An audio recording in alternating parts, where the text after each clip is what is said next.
किसी ने ना सूट नहीं लिए, मुझे पता है। अगर आपको मेरी बात पर यकीन नहीं है ना, मैं उनको कॉल करती हूँ, आप उनसे पूछें। हाँ करो कॉल, मैं भी सुनना चाहती हूँ, मैं बात करूंगी उससे।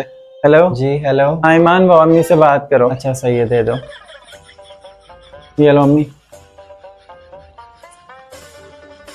हाँ बेटा, तुम लोगों ने सूट लिए हुए हैं क्या ईद के लिए? जी आंटी, हम सूट तो लेकर आए थे। अच्छा, कहाँ से लिए हैं? एक लिया है, मगर वो भी सादा सा लिया है। मगर ये मरियम ने तो जिद लगाई हुई है कि ब्रांडेड सूट ले आए हैं, अच्छे सूट ले आए हैं। तुम ही इसको समझाओ। मैंने उससे बात की है, मगर उसने तो यही बोला कि हमने तो कपड़े लिए नहीं है। तुमने झूठ क्यों बोला मुझसे? नहीं अम्मी, आपने ना पिछली बार भी ऐसा ही किया, खाला ने सूट जला दिया और आपने तो मुझे दोबारा दिलाया ही नहीं। मुझे तो सूट चाहिए भाई। बेटा मैंने तो तुम्हें सूट दिलाया था ना, तुम्हारी खाला ने जला दिया, तो इसमें मेरी क्या गलती है? और जो तुम्हें ट्यूशन के पैसे मिलते हैं वो कहाँ है? अम्मी, ट्यूशन के जो भी पैसे मिलते हैं मैंने सारे आपको दिए थे, और अभी आप बोल रहे हैं कि मैंने आपको पैसे नहीं दिए। अच्छा ऐसा करो कि पानी का ना गिलास भर के, मुझे बहुत ज्यादा प्यास लगी है बेटा।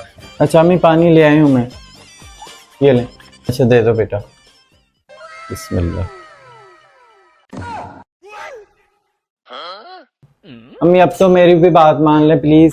कभी तुमने अपने बाप के सामने तो ऐसे नखरे किए नहीं है। जैसे ही आती हो तो मेरे पास भाग के आती हो कि भाई मुझे ऐसे सूट चाहिए, ये चाहिए। मेरे पास क्या पैसे ऐसे ही बन रहे हैं? जाओ यहाँ से और काम करो बेटा। नहीं ना, मुझे चाहिए, बस मैं बता रही हूँ। अरे भाई तुम्हें सूट मिल जाएगा, अब जाओ यहाँ से, काम करने दो मुझे।